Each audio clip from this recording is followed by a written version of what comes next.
بسم الله الرحمن الرحيم. الحمد لله رب العالمين،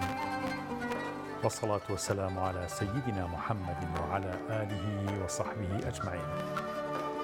يا ربنا لك الحمد كما ينبغي لجلال وجهك ولعظيم سلطانك. إلهنا ربنا ظلمنا أنفسنا وإن لم تغفر لنا وترحمنا لنكونن من الخاسرين. اللهم لا تجعلنا مع القوم الفاسقين واجعلنا من عبادك الصالحين الفائزين برحمتك يا أرحم الراحمين. خوي گەورە ڕۆژوو مانگی ڕەمەزان لە هەموو لایەکتان قبول بفەرمێت و هەموومان بەر لێ شاوی مەرحەمەت و میهرەبانی و سۆز و شەفەقەت و میهرەبانی خۆی گەورە بکەوین. خۆی گەورە بە ڕەحمی خۆی ئەم دەڕۆژەی کە دەڕۆژی دابارینی مەرحەمەت و میهرەبانی خۆی گەورەیە بەسەرمانە بە لوتفێکی زۆر زۆر دابارێت و نەبێ کاتەکانی تر ڕەحم و بەزەیمان بەسەرە نەبارێنێ، بەڵام ئەم تەخسیس و جیاکاریە وەوەیە زیاتر خۆمانی بۆ ئامادە بکەین. چکە وەختی خۆی گەورە ڕەحمی پێکردی ئەوە گردنی شت ئازادەکا لە ئاگری دۆزەخ، عەفو تەکات و گردنت ئازاکا لە دۆزەخ. لەبەرەوە داواکارین لە خۆی گەورە کە بەر ڕەحمەتی خۆیمان بخات، میهرەبان بێ لەگەڵمانە، بە سۆز بێ لەگەڵمانە، لە کەمتەرخەمی و قوسوورەکانمان ببوورێ یا ڕەب العالەمین. تەوفیقمان بە و هیدایەتمان بە. خۆشەویستانم، ئەمڕۆ پێمان خۆش بوو کە لە خزمەت مامۆستایەکی زۆر خۆشەویستە بین، جنابی مامۆستا نەریمان حەسەنی شاعیر، جنابیان میوانی بەرنامەی بەربانگن. زۆر خۆشحاڵین مامۆستایان، یەخۆ بەخێر بن. خۆی گەورە لێ ڕازی بێ ڕەبی مامۆستایان. سەرەتا بە ناوی خۆی گەورە سپاس بۆ جەنابت و ستاف، زۆر سپاسی ستافی پەیامەکەم و زەحمەتتان کێشاکە ئەمەرکەتان کێشا و منتان بەسەر کردەوە و لەم ڕۆژە پیرۆزەدا بە تایبەتی کە بە خزمەت جەنابتانەکەم و ئەم مانگە کە مانگی غوفران و لێخۆشبوون و بەڕاستی کە ئەڵی مانگێکە فرسەتە بۆ بەخۆدا چوونەوە و پاکبوونەوەی ناخەکانمان. بۆیە منیش لێرەوە زۆر پیرۆزبایی لە تێکڕای موسڵمانانەکەم و هیوادارم ئەم دەرفەتە لە دەست خۆمان نەدەین و هەموو ساڵێ ئەم میوانە ئازیزە زۆر بە جوانی پێشوازی لێ بکەین. ئینشاءالله ئینشاءالله. خوا تەوفیقی هەموو لایەبات. مامۆستایان، جەنابتان پەیوەندیتان لەگەڵ شیعرە حەزەکەم هەر سەرەتای شتێک باس بکەیت، یعنی چۆن پەیوەندیتان لەگەڵ شیعرە دروست کردووە، شیعرە کلاسیکێک شاعیرە کۆنەکانی کورد یاخود عەرەب، جەناب وەکو اختصاصی خۆتان کە مامۆستای عەرەبین، چۆن یعنی ڕێگەتان کەوتۆتە شیعر؟ بەڵێ، هەر لە سەرەتاوە لە سەرەتایی قۆناغی ئامادەیمەوە دیارە باوکم کە جەنابی باوکم بە ڕەحمەت بێ خوانێ خۆش هەموو لایەک خۆی زۆر عاشقی شیعر بوو و هەروەها دیوانێکی هەیە. هەر لە مناڵێ من شیعرەکانی باوکم لەبەر ئەکرد. مامۆستا مەلا حەسەن. بەڵێ، مامۆستا مەلا حەسەنی بوفەتیش کە ئێستا دیوانەکەی حازرە و هەروەها بەرگی دووەمیشی و ئێستا خەریکم ئینشاءالله لە داهاتوە ئینشاءالله چاپەکرێ. یعنی بەڕاستی خۆشەویستی شیعر هەر لە جەنابی باوکمەوە بۆم دروست بووە و هەر لە قۆناغی ئامادەیمەوە زۆر خولیای شیعر بووم بە دوای دیوانی شاعیرانی ترە ئەگەڕام و ئەو شاعیرانی بە تایبەتی شاعیرە کلاسیکەکان و دوای ئەوەی کە چوومە قۆناغی زانکۆ، لە قۆناغی زانکۆ دەستم کرد بە نووسینی شیعر و هەروە لە چەند کۆڕ و سیمینارێکە بەشداریم کرد و هەروەها چەند نووسینێکم لە ڕۆژنامەی هاوکاری ئەو کاتیا بڵاو کردەوە. لەو کاتەوە من یعنی بەڕاستی لەگەڵ شیعرە ئاشنایەتیەکمان هەیە و هەروەها زیاتر شیعری شاعیرانی عەرەب کە زۆر تێکڵ بە شاعیرانی عەرەب بووم لە دیوانەکانیان و هەروەها زۆریشم حەز کردووە کە هەندێک لەو شیعرانی کە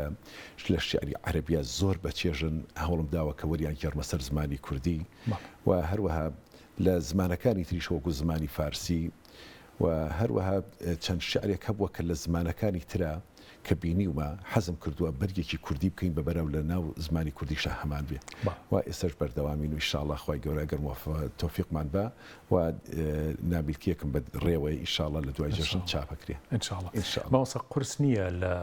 ئیسە ڕەنگە لە ئەدەبیاتی عەرەبیە تقریبا ئێمە بەبوونەی بە تایبەتی ئەدەبی ئیسلامیە کە نزیکێکی زۆر هەبێ لەگەڵ ئەدەبی عەرەبیە، بەڵام بڵێن شیعری شاعیرە بێگانەکان بە تایبەتی ئینگلیزی و یاخود ئەمریکی و هینەکان، ئایا ئەو شاعرانە ناوەڕۆکی ئەو شیعرانە نەقڵەکرێ؟ قورس نییە نەقڵکردنی تەرجەمەکردنی بۆ زمانی کوردی؟ بەدڵنیایی خۆی تەرجەمەکردن تەرجەمە دوو شێوازی هەیە تەرجەمەیەکی حرفیمان هەیە بەڵام ئێمە ئەبێ ئەگەر ڕۆحی شیعرەکەمان وەرگرت ئەو کاتە ئەتوانین تەرجەمەیەکی جوانی بکەین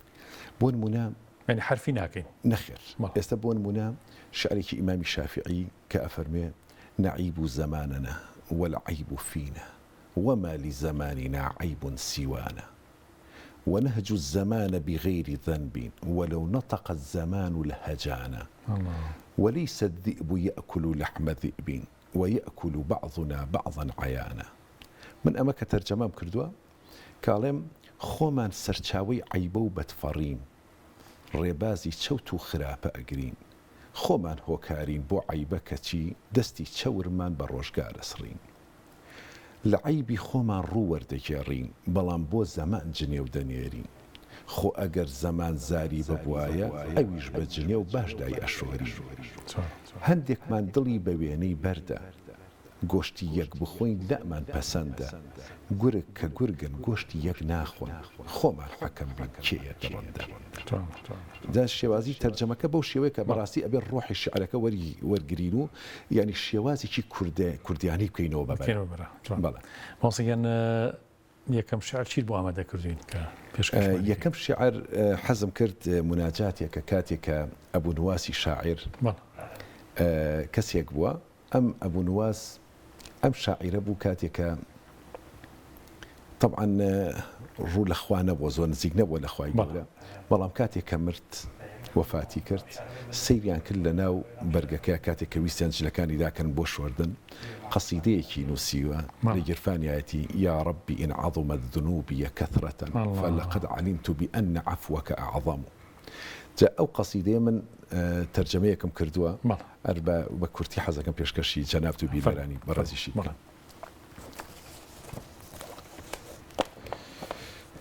شعرەکە بە ناونیشانی ئەشکی پەشیمانی ئەگەر چی کۆڵی تاوانم هێندەی قورسایی چیابێ هەڵە و گوناه و سەرپێچیم بە وێنەی کەفی دەریابێ خاترجەمم کە تۆی کەریم ئاکارت ڕەحم و بەخشینە تاوانیشم گەرمەزن بێ دەریای عەفوی تۆش بەریمە ئەگەر بە تەنها چاکەکار لە ڕەحمەتت تکاکار بێ ئەی کێ پەنای میهرەبانی و فریاد ڕەسی تاوانکار بێ هاتوومە قاپید ئیلاهی بێزاد و ڕوت و پێپەتی نائومێد نیم خۆت فەرمووتە لا تەقنەتوا من ڕەحمەتی خۆ دەستا خۆش بە مۆسیگەر خۆش بێ مامۆستا تەوفیقی وڵایە با ئینشاءالله ئینشاءالله هەر بەردەوام لە خزمەتان نابین لە زمینە و بەرنامەکە حەزەکەم شتێک لەسەر هاوڕێتی باس بکەین ئازانم کە چۆن لە دوێنێ باسی هاوڕێی باشمان کرد مامۆسا باسی هاوڕێی خراپ و هاوڕێی باش چەند کاریگەری هەیە جنابتان بەتایبەتی ئێستا لەم مامۆسان و قوتابیتان لایە خوێندکارتان لایە بەڕاستی هاوڕێتی لەم ڕۆژگارەیە زۆر قورسە زۆر زەحمەتە و هەڵبژاردننی هاوڕێی باش شتێکی دانسقەیە ینی دانسقەیە کە کەسێک ڕێی بکەوێت لە کەسێکە ڕاستی هاوڕێتێکی باشی بکەوە باش بێ لەگەڵیا بەتایبەتی لە جیلی گەنج و مناڵە ماوەسا پێمان خۆشە گەر شتێکتان هەبووی چەڵا دوای ئەوەی من شتێکم وت لە خزمەتان نابی وەڵا قوربان ئەمە بابەتێکی زۆر جوانەکە جەنابەت ئاماژەت پێکرد دیارە ئێمە من هەمیشە لەگەڵ خوێندکارەکانی خۆمە کە باسی هاوڕێتیان بۆ ئەەکەم پندێکی ڕووسی هەیە کە زۆر جوانە بەلامەوە کاڵێ بە عەرەبیەکەڵێ قولی من تصادق وماذا تقرأ أقول لك أنت من أنت بەڵام بە کوردیەکەی ئەگەر تەرجەمەیکەین پێم بڵێ هاوڕێی کیت پێت ئەڵێم کیت هاوڕێ ئەمڕۆ ئەوەی کە ئێمە سەرنجی ئەین زیاتر ئەوانەی کە لە ناو خێزانەکانەوە پەروەردەیەکی جوان ئەکرێن یەنە دەرەوە ئەبێ زۆر ئاگاداری ئەو بن کە هاوڕێی کێن هاوڕێتی کێەکە یعنی بەڕاستی ئەم هاوڕێتیە ئەتوانێت بەرەوکاری باشی بەرێ هەمیشە ئەی توانێت بەرەوکاری خراپی بەرێ من جەنابی باوکم هەمیشە ئامۆژگاریەکی ئەکردم کە ئەی فەرموو لەگەڵ کەسێک هاوڕێبە لە خۆت چاکتر بێ بۆ ئەوەی ئەگەر هەڵەیەکی شت کرد شەرمی لێ بکەیت بەڕاستی ئەمڕۆ ئەوەی کە ئێمە ئەیبینین ئەوەی کە زیاتر گەنجەکانمان لە ڕێ لا ئەیەن بەهۆی هاوڕێی خراپەوەی نمونەی زیندوومان زۆر نمونەی زیندوومان زۆرە من خوێنکارم هەبووە کە لە سەرتاوە هاتوۆتە لای من خوێنکارێکی زۆر سەرکەوتوو بۆ خوێنکارێکی زۆر باش بووە بەڵام بەوەی کە لایاوە لە ڕێگا و بووە بە خوێنکارێکی خراپ هۆکارەکەی هاوڕێ بووە لەبەر ئەوە من داوا لە خێزانەکانەکەم بەڕاستی بە تایبەتی کچان بزانن کچان لەگەڵ کێ ئەو کچە هاوڕێی کێ ئەنجا من زۆرجار لە کۆبنەوەی دایکان و باوکانە ئەو قسەیاکەم لە ماڵەوە سۆزی زۆریان بەنێ بۆی لە دەرەوە بۆ سۆز نەگەن پێویستی نەبێ ئەگەر ئێمە هاوڕێتیەکان ینی وامان کرد کارێکی وامان کرد ئەم هاوڕێیە زانیمان کێیە زانیمان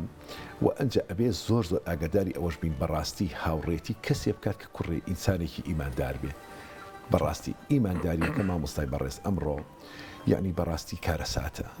ئەوەی کە لە دەرەوە ئێمە ئەیبینن و لە سوۆسیال میدیاوە ئەوەی کە ئەم گەنجی خراپ کردو بەڕاستی بەهۆی زۆری بەهۆی ئەم سوۆسیال میدیایەوە بۆیە ئەبێ بەڕاستی لە ناو خێزانەکانەوە کۆنتترۆل کرێ دایک و باوکان ئاگایان لێبێ ئەگەر زانیان هاوڕێکیان نەدۆزیەوە بۆ مناڵەکەیان هاوڕێ بێ کە خۆیان لێ ڕازین بە خۆیان هاوڕێی بن زۆر ڕاستە مۆسە لە ژیانی حەزرەتی عومەری کوڕی خەتابە شتێکی زۆر جوان هەیە فەرمێت ڕەفیقێکی هەبوو لە مەکەیە کە عەیاشی کوڕێبی ڕەبیع بوو عەیاش و حەزرەتی عومەر زۆر دۆستی یەک بوون زۆر ڕەفیق بوون طبعاً عەیاش موسڵمانە بێت کە موسڵمانە بێت و لەگەڵ حەزرەتی عومەرە بە یەک و کۆچەکەن کە کۆچەکەن ئەکەونە ڕێ بۆ مەدینە حتا بە سەر یەک وشترەوە ینی سواری یەک وشترە بن بە یەکەوە ڕۆن کە ئەڕۆن و ئەکەونە ڕێ ئەبوو جەهلی ڕێ پێگرێت ڕێیان پێگرێت ئەیەوێت لە دوورەوە بانگکات چکە حەزرەتی عومەر ئازا بووە بانگی لێکا لە عەیاش ئەڵێ عەیاش تۆ بۆ کوێ ئەڕۆیت تۆ دایکت لە مەکە ئەڵێ نەخۆمە شۆم نەئەچمە بەرسێبەر لەبەر خۆرا خۆی هەڵواسی و ئەڵێ ناڕۆم حتا عەیاش نەگەڕێتەوە لە حەزرەتی عومەرە فەرمێ ڕاست ناکات باوەڕی پێمەکە عەیاش زۆرەکەوێتە ژێر تەئسیری قسەکەی ئەبوو جەهل حەزرەتی عومەر زۆری پێ ناخۆشە بە عەیاش باوەڕی پێمەکە تەڵەن پێیان ناخۆش بۆ لەبەری عەیاش زۆر دەوڵەمەند بووە بچێتە مەدینە ئەم سەرۆت و سامانی بۆ خزمەتی پێغەمبەر و خزمەتی موسڵمانان بێ خەتەرە بووە خەتەرە ڕاستە هەمتر دایکیشی هەر دەوڵەمەند بۆ لە مەکەیە عەیاش ئەڵێ بەخوا ئەبێ بگەڕێمەوە تازە حەزرەتی عومەریشە فەرمێ شتێکی جوانی پێ فەرمێ عەیاش زۆر نەسیحەتێکە هیچ ئیسفادی نابێ ئەڵێ دە باشە کە ئەگەڕیتەوە ئەم وشتری کە هەردووکمان بەتەمام پێ بچین بۆ مەدینە ئەم وشترە بەر لەگەڵ خۆتا با دیاری من بێت با منی بیر بکەوێتەوە ئەچێتەوە بۆ مەکە کە ئەچێتەوە مەکە ئەیگرن و سجنیەکەن و زنجیریەکەن و وەڵحاصل زۆر عەزیەتیان تعزیب بدەن لە دینیش پەشیمانیەکەن و لە ئیسلام عەیاش لە ئیسلام پەشیمانە بێت بەڵام حەزرەتی عومەر هەر دڵی لای ئەم ڕەفیقەتی جا باسی ڕەفیقی چاک ماوەسا چەند گرنگە حەزرەتی عومەر ئەفەرمێ هەر ئاەتێک داوەزی بەنامەیەک ئەینووسی بۆ عەیاشی ڕەفیقی بۆ مەکە بۆ ئێنارد حتا ئەو ئاەتە داوەزێک کە لە قورئان ئەفەرمێت قل يا عبادي الذين أسرفوا على أنفسهم لا تقنطوا من رحمة الله إن الله يغفر الذنوب جميعا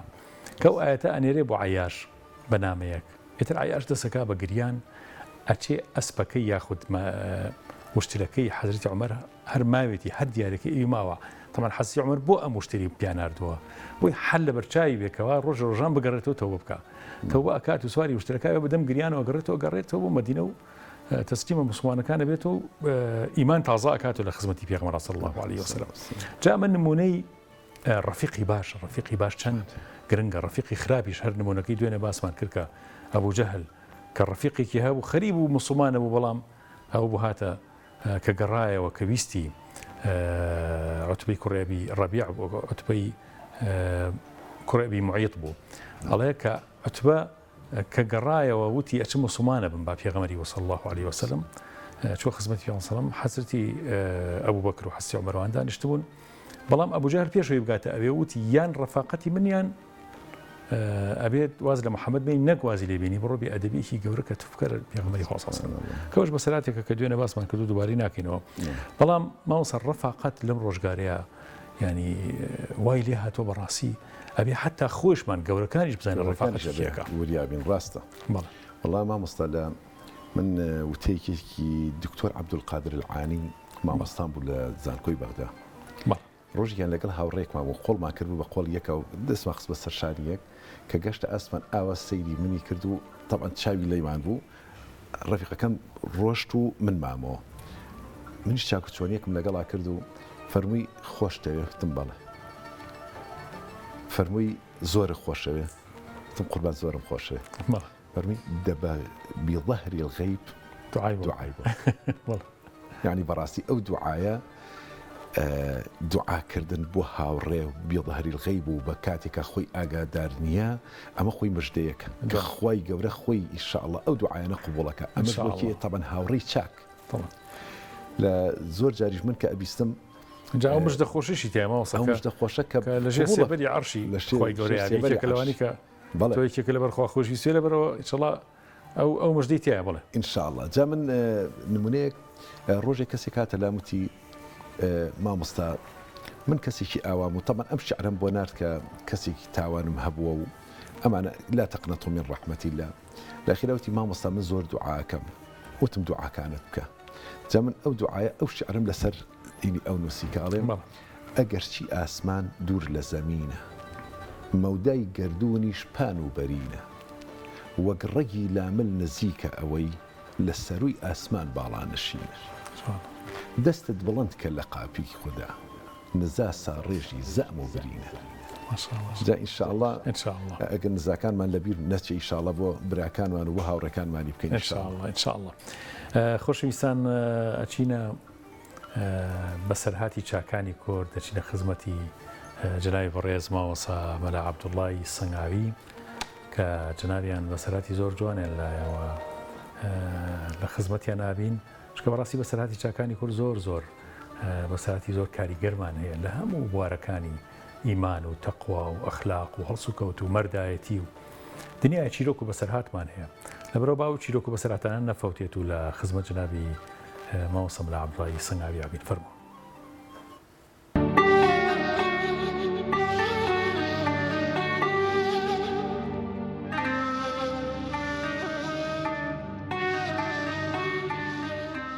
من زۆر جار لە ناو خەڵکە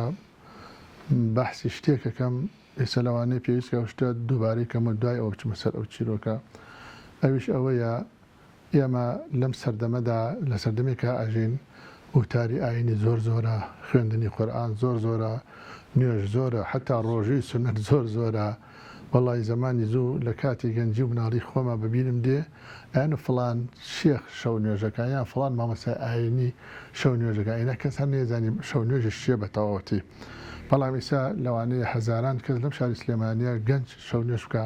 و هەزاران کەس قورئانی لەبەرە و هەزاران کەس کورەوتاری ئاینی ئەم هەموو وتارە لەم سەردەما هەیە ئەتوانم بڵێم بە هەزاران ساڵ پێش شتێکی بەقەی ئەم سەردەمە وتار نەدراوە بەڵام لەگەڵ بوونی ئەم هەموو عیبادەتە چاکانەدا بەڕاستی ڕەوتەکە وەکو پێویست ناڕوات من هۆکارەکە ئەگەڕێنمە بۆ دووشت یەکەم بۆ نەبوونی ئیخلاس دووهەم بۆ دانەمەزراوی عەقیدە و بیر و باوەڕی خەڵکی هەرچەنێ ئەمڕۆ هەندێک کەسێ بیان دوێنی هەرڵێ و عەقیدەی تەواونی ئەوە نازانم چییە بەڵام عەقیدەی تەواوبوون ئەوەیە کە ئینسان خوا بە چاودێر و مراقبی خۆی بزانێت لە هەموو شوێنێکە وەکوە فەرمێ وهو معكم أينما كنتم لهر جێگەیەک بن خوای گەورەتان لەگەڵایە و ئاگای لە هەموو سڕ و نهێنەکانی ئێوە هەیە ئێمە لە ناو خەڵکێکی عەشایری قەوم و عەشەتی خۆمانە ئەژین زۆربەی زۆری نەخوێنەوار بوو بەڵام وەڵاهی مشتی و هەم لێ بیستون بەشتیوام لێ بیستون قابلی ئەوەیە لە کتێبە بینوسیت و بڵاوی کرد و خەڵک ئیستیفادەی لێ بکە بۆ نمونە ئێمە دوو پیاومان بوو هەردووکیان لەو قەوم عەشەتەی ئێمە بوون پیاکی زۆر بەڕێز بوون یەکیان ناوی کاک حاجی حەسەن و یەکیان ناوی کاک حاجی عەزیز بوو ئێستا هەردووکیان مردوون و ئینشاءالله لە بەرامبەر بەهەشتی خوا دانراون ڕۆژێکیان من بۆ دیدێنی چوون بۆ سەنگاو ماڵیان لە سەنگاو بوو ئەوانیش کە ئێمە چوونە سەنگاو خزم و کەسێکی زۆر لە سەنگاو بۆ خەڵک زۆر خوڵکی ئەکردین ئەو کاک حاجی عەزیزە زۆر بە من ناهین کروتی بەخوا بێت و هەر لە ماڵ ئێمە بێ منیش ئەو شەوە کە چوون بۆ ماڵیان هەر لە خۆمە خەیاڵێکا بە سکمە پرسیارێکم لێ کەوتمەلێ کا حاجی عەزیزتی وتم ئەو ئەرزی لای ئێمە و بناری ئاشداخا ئەرزێکی ڕەشەگوڵ و چاکە لە هەمان کاتە ئەو ئەرزەی لای ئێوە ئەوان خەڵکی زستانە بوون دێکە ناوی زستانە بوو ئەرزێکی سوورکە و ڕق و تەق و وشکە بەڵام فەلاحەتی ئێوە زۆر زۆر چاکە زۆر زۆر بە بەرەکەتە وڵی نەکەی ئێمە لە چاوەوە هیچ نییە ئەوە هۆکارەکەی چییە من لە خۆمە ئەم پرسیارە ها بە خەیاڵمە کە حەجە عەزیز ئاخی چێ چاوتی مامۆ ساجان پێت بڵێم هیچ چێوتی وتی من و حاجی حەسەن شەریک بین چەند ساڵ شەریکی فەلاحەت بین وتی کاتێک کە فەلاحەتەکەمان ئەدووری و تەوامان کرد هاتە سەر خەرمانەکە کە سوورمانە کرد بە تەواوەتی بەشمانە کرد ئەوە بەشی ئەمە بەشی منەمان کرد بە دوو کۆمەڵۆ بەشی زەکاتشمان بەجیادانە تی لەو کاتا بۆ نمونەوتی حاجی حەسەن ناردۆ من بۆ تەشبیه نوێکرد وڵاخواانە بێرە ئەو وەختە مەکینەوسیانە نەبوو لای ئێمە بێنێتی بۆ ئەوەی کەوا باریکەین گەنمەکەی پێبەرینەوتی وەڵڵاهی ئەمە خەیاوتی من ئەمە هاتە بە خەیاڵمەوتمە من مناڵم نییە حاجی حەسەن مناڵدارە و میواندارە هاتم لە بەشەکەی خۆم لە پەسا بە تەنەکە گەنمم هەڵکرد هەتا ئەو نەیزانیوێت تەناخوا زانیوێتی هەڵم کردمە سەر بەشەکەی ئەوە لە دواییە ئەو هاتێتەوە سەرەی من بۆ بڕۆمەوە ئەو وەختە گەن فەلاحەتەکان تقریبا 100 هۆر بۆ 100 هۆڕی تیا بۆ 50 هۆڕی تیا بۆ تیم جارە من ڕۆیشتومەتەوە وتمەس بە هەمان شێوە ئەویش ئەڵێ بخوا حاجی عەزیز مناڵی نییە وەجاخی با بڵێن مناڵی نییە من مناڵدارم و کەسابەتکارم لەوانەیە زۆرتر بێ وەڵڵاهی لە پەسا ئەو لە گەنمەکەی خۆی هەڵگرت سەر گەنمەکەی منە تیماوە سایجان ئەمەی کە تۆ ئەڵێ فەلاحەتیەوە چاک بۆچی ئەوانە وتی ئەمە شەرە بەڵێ وتی ئەمە ئێمە ئاوا شەریک بین ئێمە ئەو شەریکە بین کە خوای گەورە بەرەکەتی خستە ناو شتەکانمانەوە بە ئەڵامی ئاشکرا جارە حتا ئەو سوێنی بێ ئەوتی واللهی تەناخوا زانوێتی ئیسەکە بۆ تۆی جێڕمۆی لەوانەیە لەم دوایە لە ناو یەکە خۆیان بەخوانیشە باو ناکەم گەڕان بێنتەوە بەڵام ئەسەحل بۆ منی گەڕانەوتی یەک کەسێک نەیزانێ ئیلا خوای تبارەک و تەعالی نوێ جا کاک شێخپاتێکیان تۆ ئەگەر بێتە سەر باری حەقیقەت واللهی ئەوە عەقیدەیە ماوە ئەوە عەقیدەیە کاکە جان ئەوە ناسینی ئەسما و سیفاتە بەڕاستی ئەو ئەخلاقەیە کە خوای گەورە تعریفی پێغەمەری لەسەرەکەوە ئینەکە لە عەلا خولوق عەظیم ئەو ڕەوشتە جوانەی پێغەمبەر خوا سەیرەکەی تعریفی چیەکە تعریف کردەوەکانێکە هین ڕەوشتەکانێکە بەڵام ئێمە لەگەڵ بوونی ئەم هەمووە کە پێشتر باسمان کرد ئەم هەموو قورئان و نوێژ و سنت و ئامۆژگاری و نەسیحەت و ئیدعای دینداری و بڵاوکردنەوەی داوای ئیسلامی لەگەڵ ئەوە شەو و ڕۆژ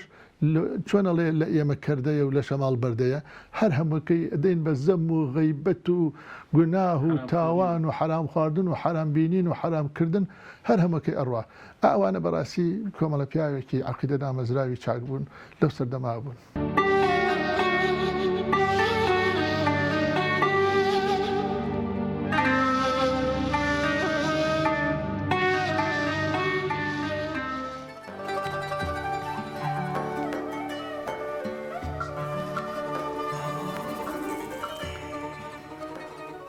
خۆشەویستانم ئێمە لە خزمەت جەنابی بەڕێز ماوەسە نەریمانین و شارێکی جوانی ئامادەیە جا حەزەکەم جەنابی خۆی باسی شارەکەمان بۆ بکات دەربارەی ئەم مانگە مبارەکە و مانگی ڕەمەزان ماوەسەگیان. بەڵێ مامۆستاکیان وەڵام من حەزم کرد هەر شعری خۆم نەبێ شعری شاعیرانی کەشی تیا بەشداری بکەم شاعیرە گەورانەی کە پێش ئێمە بوون خۆم دوسێ پارچە شعری خۆم دابوو بەڵام شعرێکی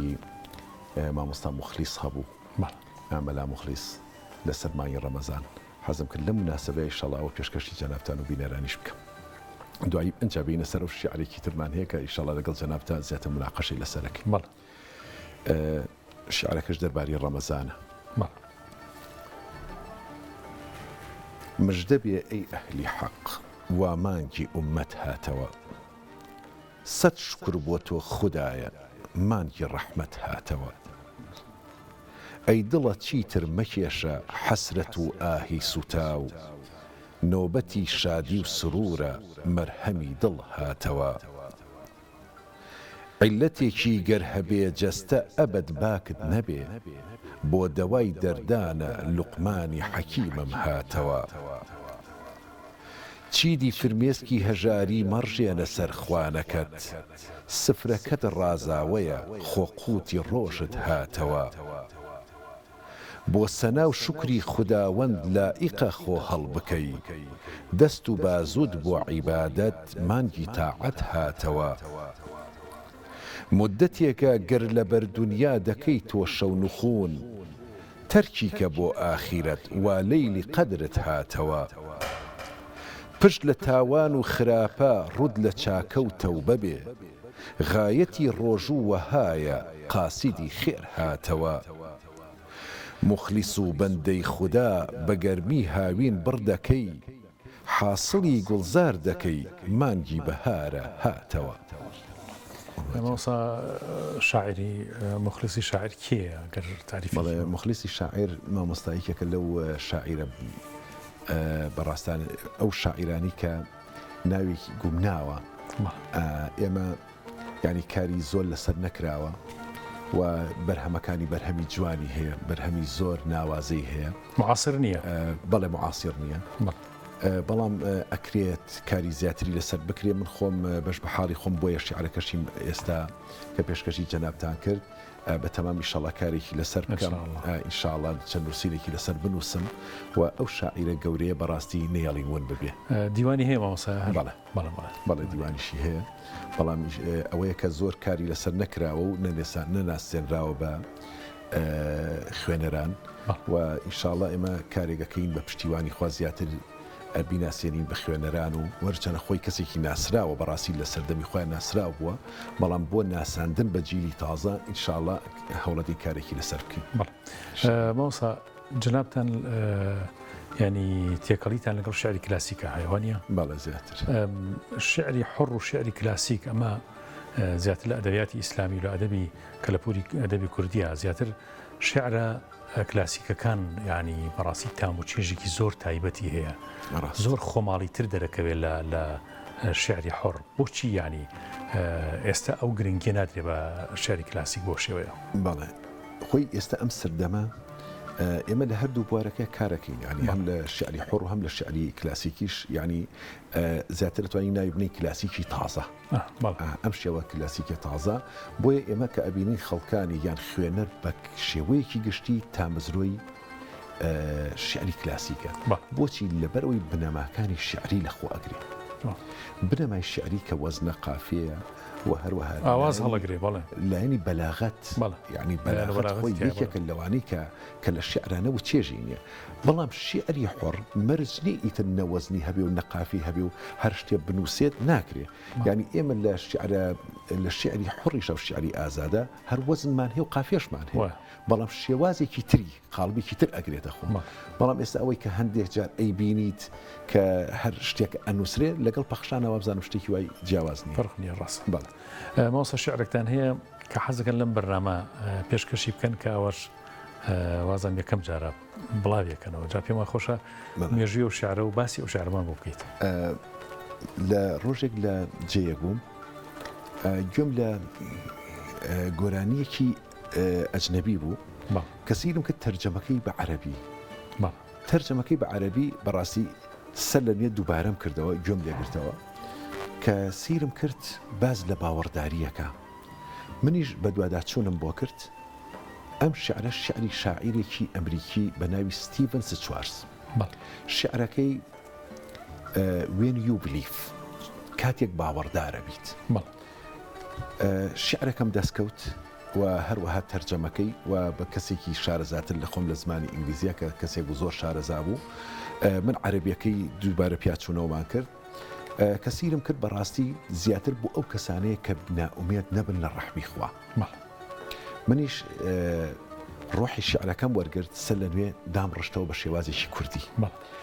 جا ئەم مناسبەی ئەگەر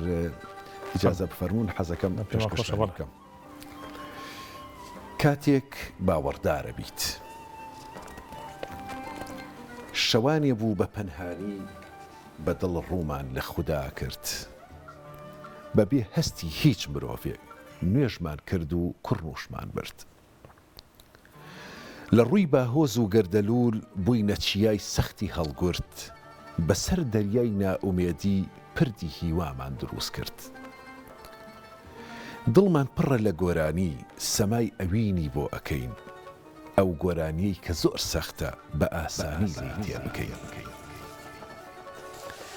هەرچەند ژیان جەنگەڵێکە پڕ لە ترس و تاریکیە بەڵام ئێمە بێباکین و دڵمان کانگای ڕووناکیە گەرچی ترس زۆر جارویستی هیوا لە دڵمان دەربێنێ بەڵام ورەی ئێمە توانی چیای ترس بلەرزێنێ کاتێ باوەڕ شەوچرا بێ بۆ تاریکی دڵ و دەروون ئەو کات خەونیشین دێتە دی و موعجیزەیەک دێنێتە بوون کەس نازانێ بە تاریکی کاروانی ژین بۆ کوێ ئەچێ بەڵام بە مەشخەڵی باوەڕ کەشتی ئاوات ئەگاتە جێ کەس نازانێ هێزی خوددا چۆن موعجیزە دەخڵقێنێ بەڵام تین و تاوی باوەڕ موعجیزەکان بەدەستدێنێ هەستمان ئەڵێ گەرچی شەوی خەون و هیوا زۆر تاریکە بەڵام تیشکی خۆری ئاوات دەرکەوتنی زۆر نزیکە کاتێ نوێژمان نزاکانمان لە دەرووندا چەسپاو نەبێ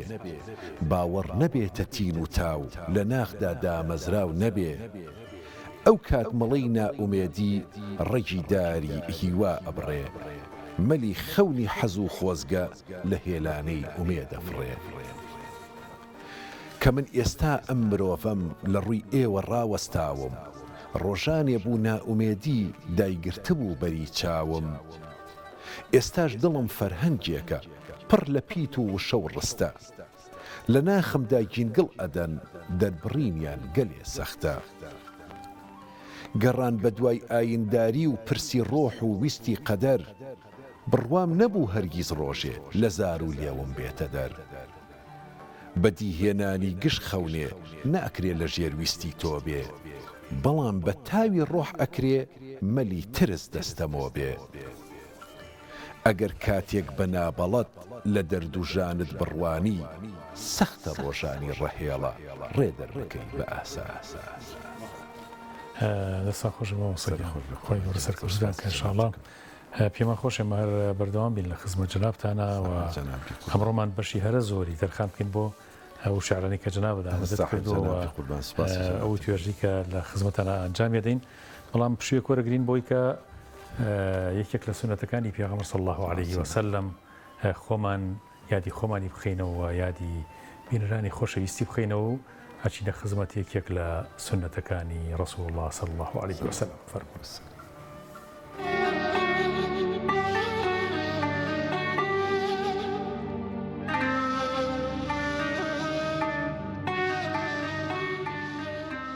کاکە محەممەد پێغەمبەر صلی الله علیه وسلم لە فەرمودەیەکیە ئەفەرمێت هەر کەسێک بەیانیان یان ئێواران یا هەردووکیان بڵێت ئەعوذ بالله السەمیع العەلیم من الشەیطان الرەجیم لە پەنای خوایە ئەبێت و پارێزراوە بێ لە شەیطان چەند گەورەیە چەند جوانە ینی سە تو بە ڕێگایەک ئاڕۆیت ئەشی بۆ بازاڕ زانی بازاڕ شوێنی زۆر گوناهە ئینسان تووشی زۆر گوناهە بێ بڵێ ئەعوذ بالله السەمیع العەلیم من الشەیطان الرەجیم کە دەستەکەی بە قورئان هەروە بەو شێوە دەست پێکەی ئەم سونەتی پێ مەکەینە بە دیاری بۆ کاکە محەممەدی خۆشەویست خوا بەهداشتان باتەوە مامۆستاگیان یەخوار سەربەر و سەرفراز بن. کاکە محەممەد چیت هەیە بۆ مانگی ڕەمەزان ئامۆژگاری تۆ یا ئەگەر چیرۆکی بەسەر هاتێکە بێ بۆمان باس بکەی. مانگی ڕەمەزان مانگێکی پیرۆزە خوای گەورە ڕۆژی مانگی ڕەمەزانی لەسەر مسلمانان فەرز کردووە هەروەکو لە قورئان فەرمێت یا ئەیها الذین آمنوا کتب علیکم الصیام مانگی ڕەمەزان دەرفەتێکی زۆر گرنگە بۆ هەموو مسلمانان بۆ نوێکردنەوەی ئیمانیان کە مانگێکی وەها پیرۆز نابێت لە دەست خۆیان بدەن هەموو مانگەکە خۆیان سەرقاڵکەن بە عیبادەتی خوای گەورەوە خوای گەورە بمانگێنی بە مانگی ڕەمەزان و ڕۆژی هەموو لای قوڵکە جەنابەت زیاتر سورەتەکانی قورئان چه سورەتی زۆرترە خوێنی یاخود حەزەکەی لە نوێژە چه سورەتی زۆر بخوێنی وەکو ئەو سورەتانی کە دوای سورەتی فاتحای خوێنی؟ وەڵا زیاتر سوورەتی یوسف بەس بە حکمەوەی لەبەرم نییە زۆر ینی نایخوێنم بەڵام سوورەتی یوسف زۆر حەزەکەم بیخوێنم وە سوورەتەکانی کۆتایی سوورەتی جوزئی عامە.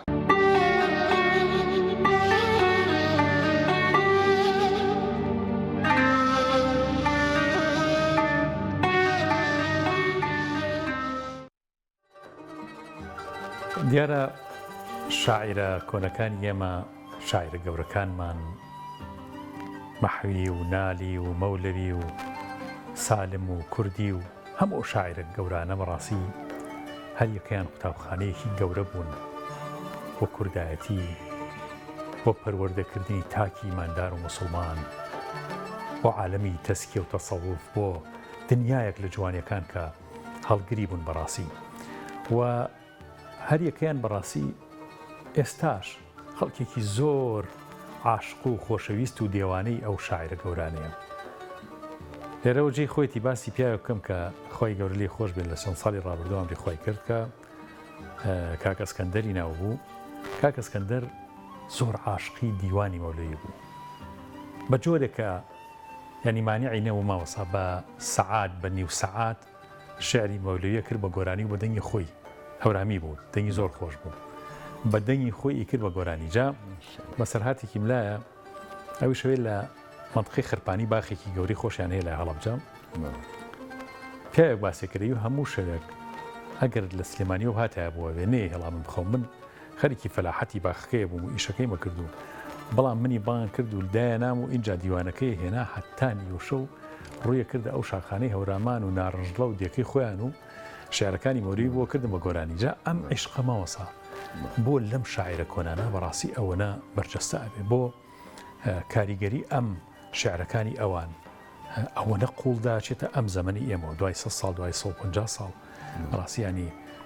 بۆ خۆی دێوانە دروستەکە بۆ خۆی مریدی عجیب دروستەکە کە خۆشەویستی ئەو شاعرانە بن بەو شێوە ینی ئالودەی ئەو شعرانی ئەوان بن. مامۆستا بەڕێز وەکو لە پێشترا من عەرزم کردی شعری ئەو شاعرانە بنەما شعرەکانی تیا بووە دووەم زۆر ڕازگۆ بوون لەگەڵ دڵی خۆیانە ڕازگۆ بوون وەکو معلومیشە لە دڵەوە بۆ دڵاچی شاعیرێکی وەکو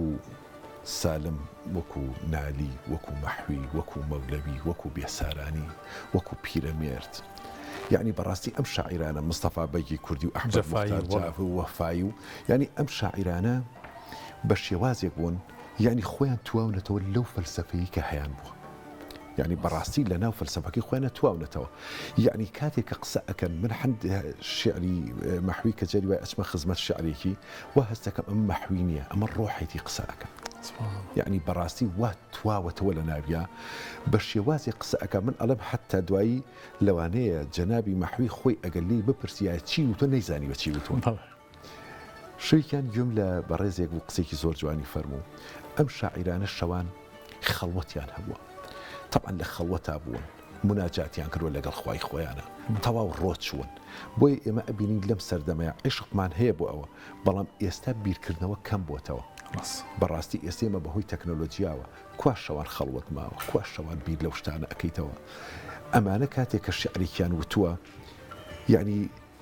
مەبەستی ئەوە نەبووە کە ئایا دڵی خەڵک ڕازیکە ئەو مەبەستی بۆ تەنها ڕەب العالەمین ڕازیکە ئێمە ئێستا لە دنیاوەتێ بەڕێ یعنی ئێستا کە ئێمە ئەبینین زۆر جار بۆ ڕازیکردنی دڵی خەڵکە ڕۆژێک گۆرە ینی بەڕاستی هونەرمەندێ بوو تی شعرێکی ئەو نەبڕگەیی ماوێ منیش هەتا کردم بە پێکەوتم جاران ئاواز بۆ شعردا لە ئێستا بێ شعردا بن لێ بۆ ئاواز یعنی ئەم شاعیرانە کە شعرەکەیان وتووە دەربەز نەبوون بەڵام هەموو بنەمایکی شعریان تیا بەرجەستە کردووە بۆی ئێستا ئێمە ئەیبینین زۆربەی زۆری ئەو خەڵکە زۆربەی زۆری شعر دۆستەکان زۆربەی کەسێکی ئاسایی لیان بپرسە شعری کێت پێخۆشە ئەو حەزیان بە شعرە کلاسیکەکان لەبەرەوە ئێمە ئێستا بڵین ئەم جیلەی تر ئەزانین کە بەڕاستی شێوەیەکی گشتی خەڵک حەزی لە شعرە کلاسیکەکەی بۆ ئێمە شتێکی کەمان داناوە کە ناومە ناو کلاسیکی نوێ بەڕاستی بەم شێوازە بڕی بەڵێگەر جەناب ماوەسا جنابتان کە مامۆسان و لەناو قوتابیان و لەناو خوێندکارانان بە زۆری جیلی هەشتاکان حەفتاکان زۆر عاشقی شعر بوون زۆر لەگەڵ شعرا ئەتر شعری نیشتیمانی بە شعری ئاینی و ئیسلامی بوو بێت ینی هەر کەسە بەپی تەسەورات و بیرروبۆچوونی خۆی بەڵام شعر زیینوو بوو لەناو خەڵکە شاعرەکان زۆر زیینوو بوون دیوانەکان لە مەکتەبەکانە زۆر بوو ئێستا گەنجی سە بۆ ئاوای لە هاتووە ڕاستی نە شاعرە ناسێ نە شعر گرنگی بە شعرەدا نە مێژوە خوێنێتەوە نە فەلسەفە خوێنێتەوە نە ینی بەڕاستی کتێب هەر ڕەواجی نەماوە شاعرەکان و شعری شاعرانیش بە هەمان شێوە ینی چی بکەین بۆ ئەوەی کە گەنجی تازە جیلی تازە بەڕاستی لایەکی جدی بکەنەوە بەلای شعر و شاعرانی خۆیانە مامۆستاگیان من لە چوومە وڵاتی ئێران کە چوومە لای دکتۆرێکە بوو دکتۆر حەبیب الله زادە شعرێکی بەسەر سەری خۆیەوە نووسی بوو لەسەر فەرشێ منیشکە ئاوا سێرم کرد شعرێکی حافزی شیرازی بوو منیشکە ئاوا خوێنمەوە دی تۆ چۆن ئەمازانی ئاوتم بەیتەکەی دوای ئەوی ژوا ئەڵێ چۆن ئەمەت چۆن ئەیزانی وتم وەڵا هەر حەزم بە شیعر و ئەمانەوتی خۆت ئیشت چییە وتم من خۆم مامۆستای زمانی عەرەبی وتی ئوستازی ئەدەبیاتی وتم بەڵێ بڕوا بفەرموو هەر ئاوا سەیری کرد و ئانەوت ئەیویست پارەکەم لێ وەرنەگرێ ئێمە دکتۆرێک ئەبینی ئەوان دکتۆرێکیان مهندیسێکیان مناڵێ لەسەر جادەیەک بڕە ئەزانێ حافظ کێ و ئەزانێ مەحوی کێ و ئەزانێ عەفو ئەزانێ حافظ کێ و ئەزانێ سعدی شیرازی بەڵام ئێمە لەوانەیە ئەگەر زۆر کەس لی بەپرسی نەزانێ مەحوی کێ و ناوی کێ جیلی پێشوو مامۆستا ئێمە بە زەحمەت دیوانەکانمان دەسەکەوت جەنابەت باش ئەزانی بە زەحمەت دیوانێکمان دەست ئەکەوت من لە یادمە لە پۆلی دوی تەوەستە بووم مامۆستایەکمان بە هەدی دیوانی بێکەسی پێشکەش کردم بڕوا بفەرموو وام لێ هاتوو هەموو دیوانەکەم لەبەر کردبوو بۆچی ئومێدێ لە دڵمانە بوو بەڵام ئەوەی کە زیاتر ئەمڕۆ کاریگەرە ئەم سۆشیال میدیایە بەڕاستی سۆشیال میدیا جێگەی زۆربەی شتەکانی گرتوێتەوە یعنی ئێستا کتێبخانەکان بڕۆ ئەم هەموو کتێبە جوانە ئەم چاپکرە ئەم چاپە جوانە ئەم چاپە تازەی کە ئێستا هەیە بەڕاستی ئێمە ئەبێ لە ناو خوێندنگەکانەوە دەست پێ بکەینەوە یعنی مامۆستاکان خۆیان زیاتر ڕۆشن بیرکەن بە ئەدەبیاتی کوردی ئێستا ئێمە گلەیەکمان هەیە بۆ نمونە زمانی کوردی لە ناو خوێندنگاکانە لە ناو خوێندنگاکانە بۆ نمونە بایەخێکی وای پێ نادرێ بۆیە پۆلی 12 ئەڵێ ئەتوانێ ئەم خوێندکارە ئەتوانێ وانەی زمانی کوردی و زمانی عەرەبی تەرکی بکە یعنی بەڕاستی ئەمە خۆی بۆ زەربەیەکە کە ئەو تەلەبە زۆر خۆی مانوو نەکە بۆیە ئەگەر ئێمە بمانێت ئاشتیان کەینەوە لەگەڵ شیعرە بەڕاستی ئێمە وانەیەکی زۆر گرنگمان هەیە لە ناو خوێندنگەکانە من وەکو مامۆستای زمانی عەرەبی ئەبێ شیعری لا خۆشەویست بکەم مامۆستای کوردی ئەبێت بەڵام ئایا ئێمە هەموو مامۆستایەکمان ئایا عاشقی شیعرە ئایا عاشقی ئەوەیە بۆیە من داوا ئەەکەم لێرەوە یعنی بەڕاستی زۆر جاریش ئەوم باس کردووە کە ئێمە نەوەکان چاو لە خۆمانەکەن جاران جەناب باش ئەزانی ساڵانی هەشتاکان جوانترین شت لە ماڵە لە ژووری میوانە کتێبخانە بەڵام ئێستا نازانم لە هیچ ژوورێکی میوانە کتێبخانە نابینی یعنی ئێمە کە ئەڕۆشتین کە ئەچوین لە کتێبخانەکان دائرە ئەچوینە ماڵێک لە جیاتی ئەوەی بڵین کە ئادی پاسوەردی ئینتەرنێتەکەمان بەری یا مەسەن بۆ مام خەرە سەرفڵان یەکەم سەیری کتێبخانەکەمانە کرد و کتێبێکمان دە ئەگرت و خەریک بووی چەندها جار ئەوە ئیستیعارە ئەم کتێبە ئەبەم و دوایی بۆتە هێنەوە ئەمە بەڵام ئێستا مناڵ کتێبی لە بەرچاو نییە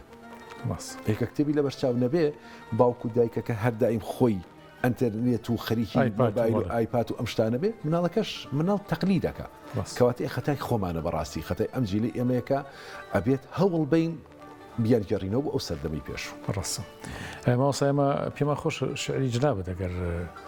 کاتمان هەیە لە خزمەتە بین قوربان خزمەتخانەکەینەوە جنابەت پێمان خۆشەکە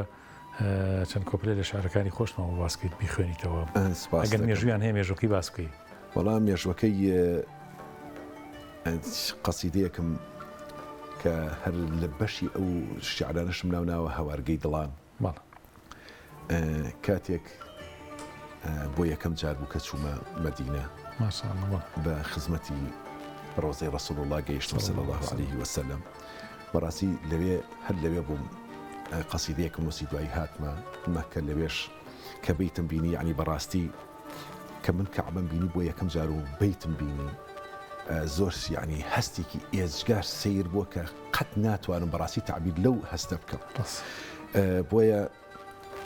لە بەرامبەر کەعبە وتێلەکەمان لێ بوو دانیشتم بەرامبەری من ئەم قەسیدەی نوری دڵانم نووسی جا ئەگەر ئیجازە خزمەتە فەرمووبان نوری دڵان گەرچی نەمدیوە نوری ڕوخسارت شەرەفمەند نەبووم من بە دیدارت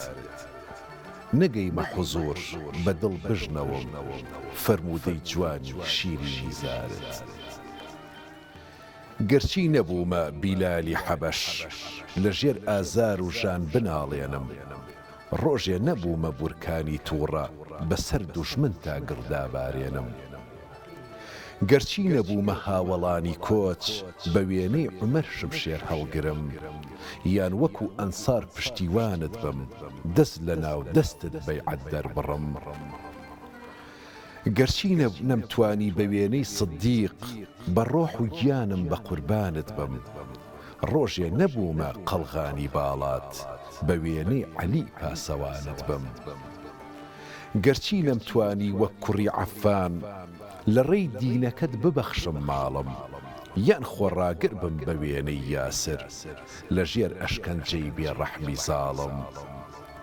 بەڵام پێت ئەڵێم ئەی نووری دڵان گەرچی نەمدیوی من عاشقی تۆ دوای 14 سەدە بە دڵ پێت ئەڵێم زۆرم خۆش دەوێی زۆر زیاتر لە خۆم خۆ دەستان خۆش بێ ئینشەڵا لە ڕازی بێ پارچەکەی تریش هەڵەگرین بۆ بەشێکی تری ئینشەڵا لە خزمەتە ئەمین مادەم باسی پێغەمەری خۆی صلی الله علیه وسلم ڕۆزەی مبارەکە هەرچینەوە خزمەتێ یەکێک لە سنەتەکانی پێغەمبەر صلی الله علیه وسلم فێربوونی سنەتەکان هەر بۆ خۆی ئەم دەرگاوەڵا کات کە ئێمە خۆشەویستی پێغەمبەر صلی الله علیه وسلم لە دڵمانە زیاد بکە فەرمونیە و سنەتێکی تری حەزرەتی ڕەسوول الله صلی الله علیه وسلم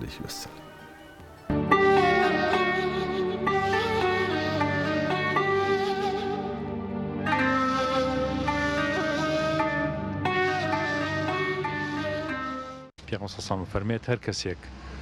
نوێژی بەیانی کردووە نوێژی بەیانی هەڵنەسا هەتاوەکو خۆرەکەوێت و دوای خۆرکەوتن ئەفەرمێ تا ئەو کاتە زیکری خۆی گەورە کرد لە یەکێک لە فەرموودەکان ئەفەرمێت وەجەبەت لەهو الجەنە بەهەشتی بۆ مسۆگەرە لە فەرموودی ترا هاتووە کە دوو ڕکعات نوێژ بکات کە خۆرەکەوێت ئەوە خێری عەمرە و حەجێکی دەسەکەوێت فەرموودە زۆرە لەو بارەیەوە چەندێک ئێمە ئەم سنەتەی پێغەمبەر صلی الله علیه وسلم زەڕورە جێبەجێ بکەین کە ئەو مژدە گەورەمان پێدرێت لەلایەن پێغەمبەر صلی الله علیه وسلم پێشەکەی بە خێراتتان دەکەم دەستخۆشیتان لێ یەکەم بۆ زیینۆکردنەوەی فەرموودە شیرینەکانی پێغەمبەری خوا صلی الله علیه وسلم ئەو فەرموودە شیرینانە ئەو وتە گەوەریانەی ڕەسوول الله صلی الله علیه وسلم تاجی سەرمانە و بەڕاستی من وا بزانم لە ژیانی خۆما یەک جار ئەوەم کردووە یەک جار ئەو سنەتەم جێبەجێ کردووە کە جا ماومەتۆ کە تا خۆرکەوتۆ دوور کات نوێژەکەمان کردووە خۆی گەورە قبوڵی کا ئینشەڵا هیدایەتمان بات جا فەرمایشەکەی پێغەمبەری خوا ڕاستە بە هەردوو شێوەکەی کە بەڕێزی فەرموود بە هەردوو شێوەکە هاتووە خۆزگەم بەو کەسەی ئازایە و جێبەجێیەکە و پێی خاتە سەرسەری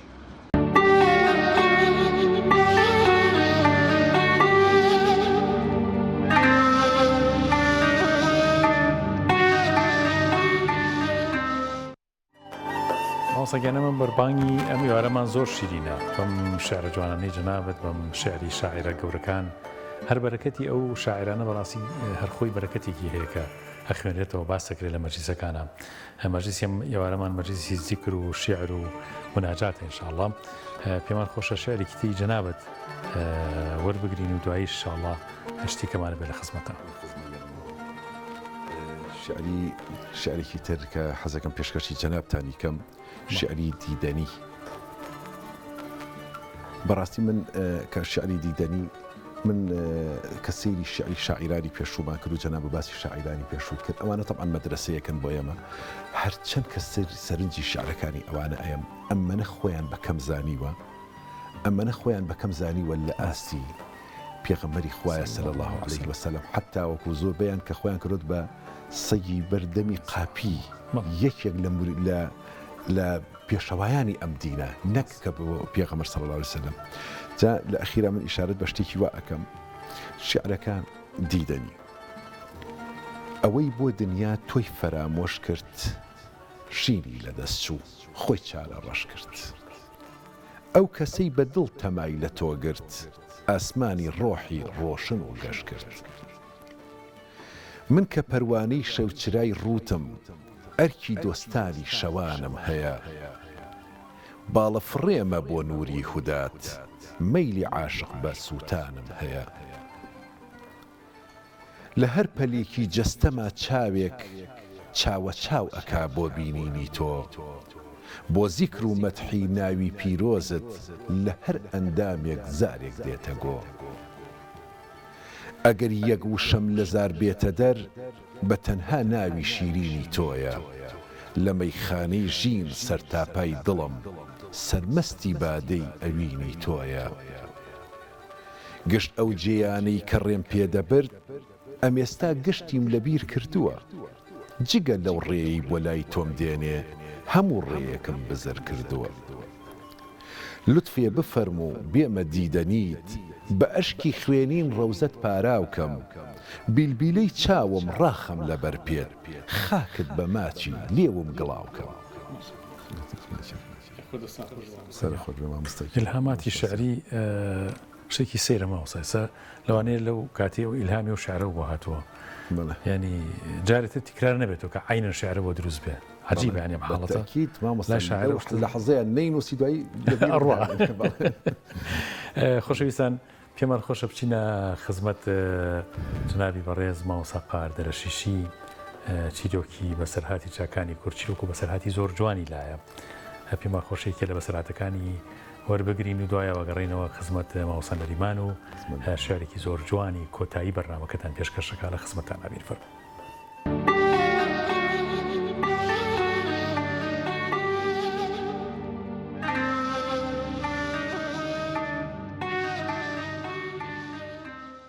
کاک حاجی عەبدولکەریم کە ئێستا لە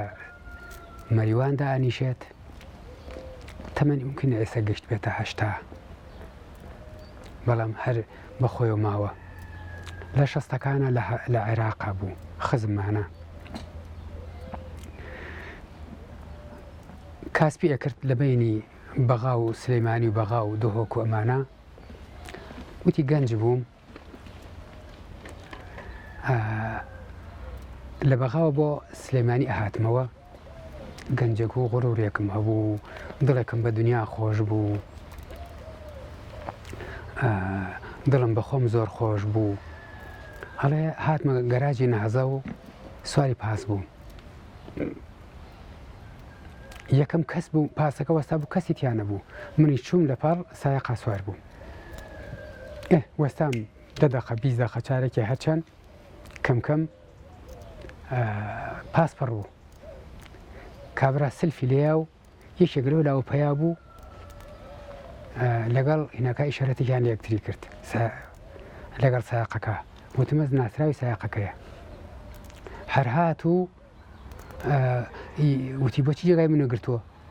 وتم ئەربرا بۆ جێگای تۆم گرتووە ئەم پاسە کەسی تیان نەبووە من سوار بووم وتی کابرای سایق نەیەڵا قسەکەم تاوەکەم ئەو ملی یەخەمی گر ڕای کێشام و ئەمیش لەمدەوە پاڵی پێوانەوە ڕاستەکە جێگای ئەوە تۆڵەت پلانمیانەوە خوار ئەوتی من غەریب لەوێ ئەوان هەر خۆیان دوو کەسن ئێتر با بۆسێ ئەو هەموو سایقانە ڕەفیقی ئەم هینەن ئەگەر قسە بکەم لەدانێکی باشیش مەکەن وتی زۆر شکامەوە زۆر بێتاقەت بووم دەقیق ئەم مستەلاحەی خۆی وتی وەکو لەشکری شکست خۆردە شکست خوارد و لەترم ئەڕۆشتم وتی چوم سواری پاسی کتێ بووم لە دوای دواوە ئیتر هەر هەناسم هەڵەکێشا بێزم لە خۆم ئەهاتەوە حەزمە کرد بمرم چۆن شکستیان پێدام چۆن شکستم خوارد چۆن تەریقیان کردمەوە خۆتەنیا ئەمانەنە ئەو هەموو نەفەرانە سەیرەکەن تەماشاکەن ئەتوتی پەنجەرەکەم کردەوە هەروە چوون بە خەیاڵە ئەو ڕۆیشت و ئێمەش دوای چارێکی 20 دقەیتر کەوتینە ڕێ وتی گەیشتینە خالص تەماشام کرد سیاری زۆر وەستا و قەڵەباڵغە و تقریبان بوو و ترافیکی لێ هاتبوو سیارە ڕێگەی ڕۆشتنی نەبوو وتی وەڵا سیارەکەمیش وەستا و دابەزین و من تۆزێ وەستام داوتم بامش تۆزێ هەروکو سڕی قاچم دەرچێت ڕۆژم تەماشام کرد پاسەکەیە چۆ بەژێر ترەیلیەکە یەک نەفەریان دەرنەچووە هەمووی مردووە ئیتر ڕێک پیان وتم ئەمە تۆی تیان نییە بەڵێ من ئەموت کاکە گیان ئەمە جێگای خۆمە تۆی تیان نییە ئەمە لیستێکە گیراوە ناڕۆیتە خوار بە شەق دەرتەکەین چونکە تۆی تیان نییە ئەلەوات تێگەیشتم زۆر جار ڕەحمەتەکانی ئیلاهی نیعمەتەکان بەخشەکان پێچراون بە دووتوێی بەعزێک ناڕەحەتیەوە. ئەمجا ئەو مەیدانە مەیدانی ئیمتیحانە، ئەو مەیدانی تا ئەو دووتوێ ئەەکەیتەوە و ناوەکەی ئەبینی چیتیایە ئیمتیحانەکە ئەو بەینەیە. کاتی خی گەورە تووشی بەڵایەکت ئەکات، ئەو بەڵا داوەت و ڕاکێشانە بۆ لای بەرەکەت و خێرێک، بەڵام ماوەتەوە لەوێ تۆ بزانی ئەمە داوەتێکی ئیلاهیە، کۆڵوبارێکی داوە بە کۆڵتا هەڵیگرە بیبە، مەپرسە بۆ کوێ، مادەم خواکەتە بزانە بۆ لای خێر و بەرەکەتێک داوەتەکەت. هەموو بەڵاو ناڕەحەتیەکان، هەموو مەسائیبەکان ئیلا نەتیجەکەی پڕێتی لە بەرەکەت و خێرە ئەگەر بێت و مەسائیبەکانت قبول کرد، و ئیلا مەسیبەتەکەیش و توش ئەبێ لەوە نەتیجەکەیش نابینیت. ئەڵێ لەوێ تێگەیشتم خوا هەر خۆیانی کرد بە مەئمور، بڵێ تەنها ئێمەین تۆی تیا نییە. ئەگەر تێناگەی ئەگەر بە قسە تێناگەی ئەبێ بە شەق دەکریتە دەرەوە بڕێتە خوارەوە. ئەڵڵا ئێستا لە حاڵی حیاتە ماوە و لە مەریوانایە و یەکێکە لە دەوڵەمەندەکانی مەریوان.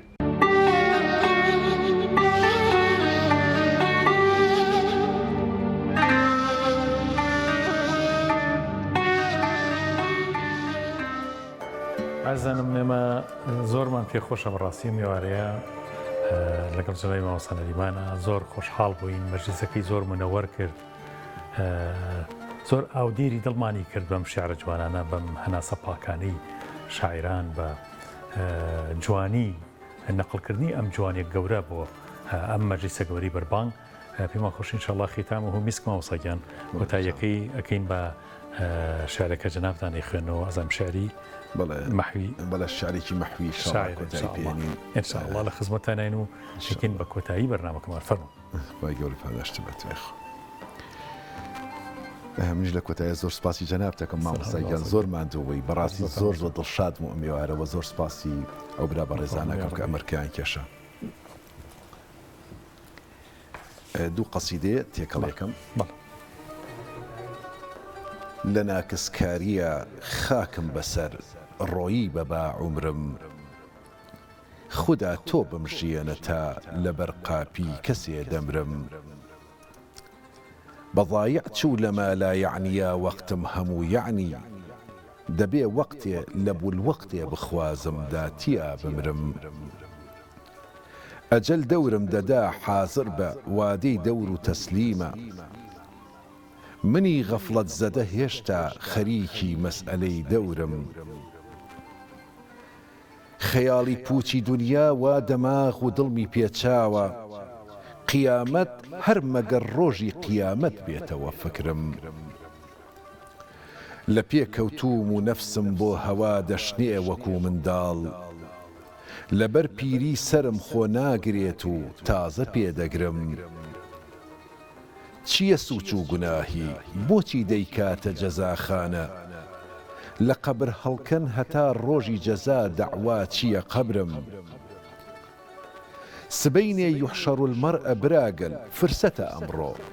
تەبەڕابن لە من با کەس نەبێ حەشری لەگەڵ حەشرم،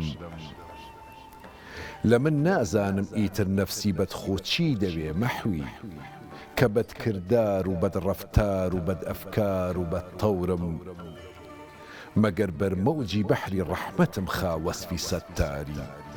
وەگەرنا زەحمەتە پابوونەوەم ناممکینە سەترم.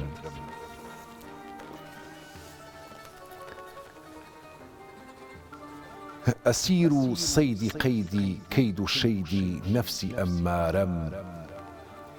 لەدەست ئەممارە بەدچارە چییە چارم خوددا چارەم، لە حەفتا تێپەڕیم و حەفتەیەک بۆ دین و بۆ دونیا، بەکاری خۆم و کاری کەس نەهاتم وەی چ بێکارم، چ خۆش وەختێ بوو ئەو وەختەم لە گۆشەی بێکەسیدا بووم، وەکو هایم لە دەشتی ناکەسیدا ئێستا ئاوارم، بە ناخوون سوورەتی یارم لە سەفحەی سینە نووسیوە، لە حەشرا وەقتی نەشری نامەکردن من موسی پارەم سەراپامی بەر ئەشکەنجەی عقوبەت گرتووە دەوران لەبەر بێدەستیەوە تێدەگەن خەڵکی کە بێچارەم لە جێیبمدا ئەگەر یەک پارە شک نابم چ پەروامە خوددا گەر قابلی دیبم هەتا سەرجەیبی سەد پارەم نە شەیتان و نە دەوران و نە خزمانم بە من ناکەن ئەوەی نەفسی خەسیسم مەحویە کردوویە دەربارم هەمیشە ئینشاءڵڵا هەردەنگتان زوڵاڵ قەڵەمتان هەر بە بەڕەشت شارەکانتان بەربڵاو و پڕبەرەکەت ئینشاءڵڵا مامۆستا بگاتان هەموو شوێنێک و چاپ و چاپەمەنی کوردی ئینشاءڵڵا بە شارەکانی جنابتان جوانتر و نەخشینتر بێ مەکتەبەکانمان ڕازاوەتر بێ ئینشاءڵڵا خۆی گەور ڕەمەزانیش لێوە قبول کاو لە ئێمە و لە هەموو لایەکمان ئینشاءڵڵا مامۆستا نەریمان حەسەن جنابتان کە تەشریفتان هێناوە زۆرمان پێ خۆش بوو هەم ێوارەیە کە لە خزمەتان نبووین خۆی گەورە بەرەکەت بخاتەکات و